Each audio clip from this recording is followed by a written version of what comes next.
Hello everyone, कैसे हैं आप? आई होप आप अच्छे होंगे। मेरे बच्चे, आज की इस वीडियो में मैं लास्ट जो 2 चैप्टर्स हमारे बचे हुए हैं उनके इंपॉर्टेंट क्वेश्चन आपके साथ शेयर करने वाला हूं। अभी लास्ट स्टेज पे जो क्वेश्चंस मैं आपको बता रहा हूं, प्लीज़ आप उन्हीं क्वेश्चंस पे फोकस करें। अगर ये वाले क्वेश्चंस आपको अच्छे से आते हैं तो इन चैप्टर्स में से कोई भी क्वेश्चन आपको आ जाएगा, उनको आप बड़े आराम से कर लोगे। तो आज के क्वेश्चन भी बहुत ज़्यादा इंपॉर्टेंट है, प्लीज़ उनको प्रॉपर नोट करके अपनी नोटबुक पे प्रैक्टिस करना स्टार्ट कर दीजिए। प्लान के अकॉर्डिंग आज हमारा लास्ट डे था जिसमें हमें पूरा सिलेबस रिवाइज कर लेना था।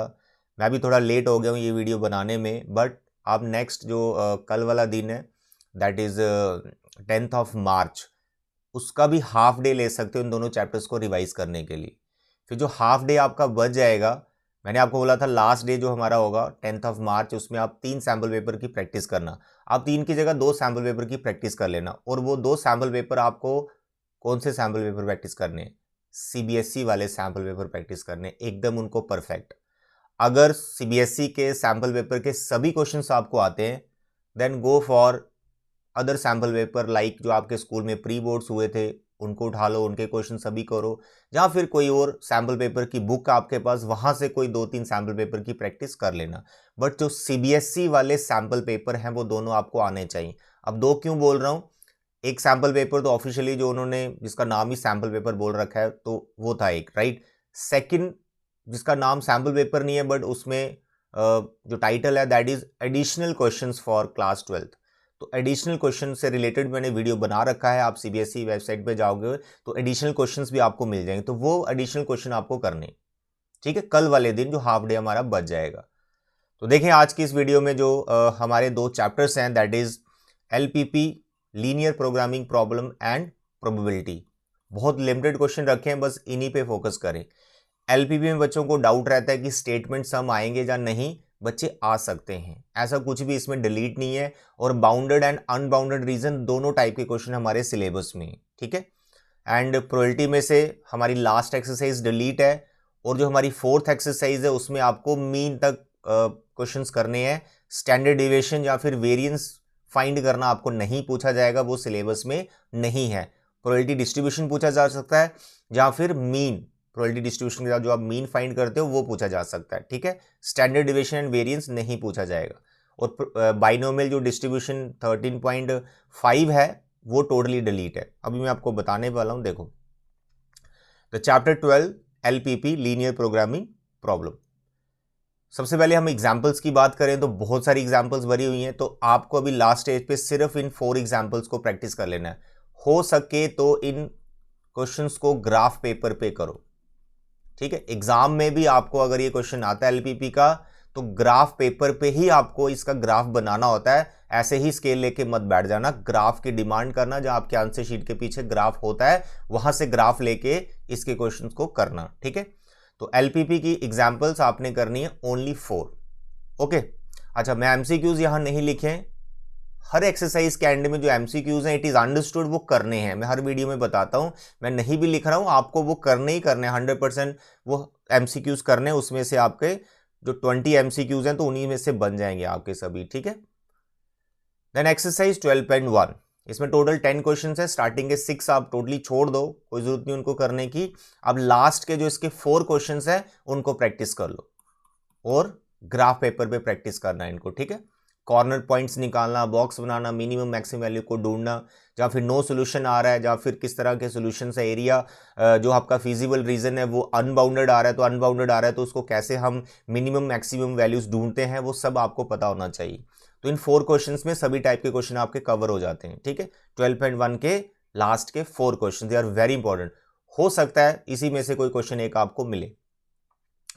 12.2 जो एक्सरसाइज है, कोई भी क्वेश्चन मैंने नहीं लिखा है, तो अभी आप लास्ट स्टेज पे इस पूरी एक्सरसाइज को छोड़ सकते हो, कोई भी क्वेश्चन इसकी प्रैक्टिस करने की जरूरत नहीं है। 12.1 अच्छे से कर लो, और जो मिसलेनियस एक्सरसाइज के क्वेश्चंस मैं बता रहा हूं ये कर लो। Question number 5 and question number 10 miscellaneous के 2 करने। मिसलेनियस के 2 हो गए, 12.2 से कोई जरूरत नहीं करने की, 12.1 के 4, और एग्जाम्पल जरूर करना। 12.2 मैं तभी छुड़वा रहा हूं क्योंकि आप 4 एग्जाम्पल्स कर लोगे तो समझो 12.2 आपकी कवर होगी, तो उसको देखने की भी जरूरत नहीं है, ठीक है। 4 ये हो गए, 4 ये हो गए, 8 और 2 क्वेश्चन ये, only 10 question. 10 questions from the whole chapter, तो पूरा एलपीपी आपका हो जाएगा। एमसीक्यूज को मत छोड़ना, वो एडिशनल है, वो करने ही करने आपको, right. Next chapter number 13, the last chapter, that is probability. थोड़ा लेंथी है, बच्चों को कंफ्यूज भी करता है। अब देखो इसका क्वेश्चन कहीं से भी आ सकता है, जरूरी नहीं इसका एनसीईआरटी से आए, बट कहीं से भी घूम के आ जाता है। बट एनसीईआरटी के जो क्वेश्चंस बता रहा हूँ, अगर इनकी अच्छी नॉलेज है, आपको ये समझ मतलब इनकी अंडरस्टैंडिंग है, हाँ ये क्वेश्चन कैसे सॉल्व हो रहे हैं, कैसे फॉर्मूला अप्लाई हो रहा है, तो कहीं से भी कैसा भी आ जाएगा ना, कर लोगे आप प्रोबेबिलिटी के क्वेश्चन। बट ये वाले क्वेश्चन कर लेना जो मैं आपको बता रहा हूँ। तो सबसे पहले एग्जाम्पल्स की बात करें तो only 6 examples I am telling you of the chapter probability 13 chapter. 6 examples ये वाली आपको परफेक्ट करनी है एकदम, ठीक है, चैप्टर नंबर 13। उसका 13.1 जो फर्स्ट एक्सरसाइज है, the topic is conditional probability. इसमें आपको 11 to 15 तो लास्ट के क्वेश्चन है, बस उन्हीं को करना है। स्टार्टिंग में बहुत ईजी है, देखने की जरूरत नहीं है। आप 11 to 15 क्वेश्चंस कर लीजिए, ठीक है। 11, 12, 13, 14 एंड 15, ओनली 5 क्वेश्चंस। और इस एक्सरसाइज में लास्ट में आई थिंक 2 ही एमसीक्यूज हैं, वो देख लेना, वो जरूर कर लेना, ठीक है। क्या ऑप्शन है उसका याद ही हो जाएंगे आपको। 13.2 dependent independent multiplication theorem topic इसमें इन्वॉल्व है, तो इसमें आपको करने हैं ओनली 4 क्वेश्चन, 11, 12, 13 एंड 14। इसके लास्ट के 2-3 छोड़ दिए, ठीक है, स्टार्टिंग में छोड़ दिए, बस ये 4 क्वेश्चन आप प्रैक्टिस कर लो, they are very important. MCQs इसके जरूर करने। 13.3 बेस थ्योरम से रिलेटेड है, right, and it is very important exercise. इसका क्वेश्चन मुझे लग रहा है कि 100% आएगा ही आएगा।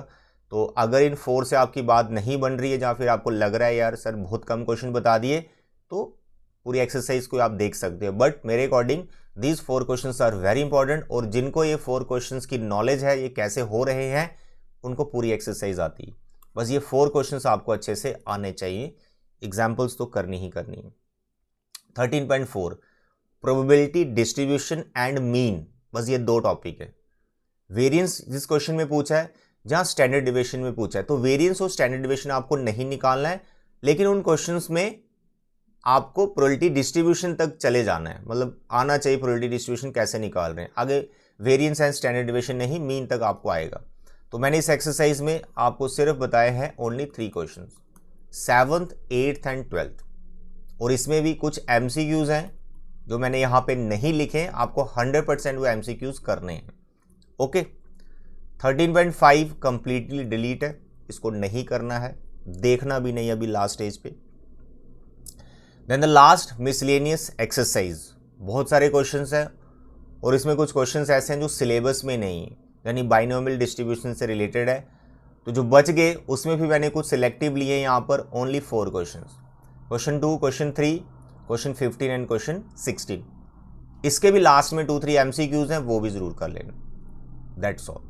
तो this is all about the 2 chapters LPP and probability. बहुत लिमिटेड क्वेश्चंस बता रहा हूँ, आप ऐसा कभी ना सोचें कि आप किसी रिस्क पे हैं। मैं आपको 100% श्योरिटी दे रहा हूँ कि जो क्वेश्चंस मैं आपको बता रहा हूँ, अगर आपको ये अच्छे से आते हैं, तो इस टाइप का कोई भी कहीं से भी कैसा भी क्वेश्चन आएगा बोर्ड एग्जाम में, उसको कर लोगे। बट इन क्वेश्चंस को क्रैम नहीं करना है, इनकी नॉलेज होनी चाहिए कि इसमें कैसे कॉन्सेप्ट अप्लाई करके आप इनको सॉल्व कर रहे हो, राइट। तो आई होप कि जितने भी क्वेश्चंस मैंने बताए हैं, कल दोपहर 1-2 बजे तक आप इनको कंप्लीट कर लोगे। फिर थोड़ा रेस्ट करने के बाद 2 सैम्पल पेपर आपको प्रैक्टिस करने हैं, मैं ऑलरेडी बता चुका हूँ। CBSE sample paper plus CBSE ने ही एडिशनल क्वेश्चन जो दिए थे, उन दोनों पेपर को आपने सॉल्व करना है। तो इसी के साथ हमारे सभी चैप्टर्स कंप्लीट होते हैं। तो फिर भी अगर आपको कोई भी डाउट कुछ बनता है, या कोई आपको डिफ़िकल्टी आ रही है, या कुछ क्वेश्चन है, या कुछ पूछना चाहते हो, आप कमेंट बॉक्स में बताएं। आई विल ट्राई कि मैं आपके क्वेश्चंस का रिप्लाई कर पाऊँ। तो आज के लिए इतना बच्चे, thank you, bye bye and take care.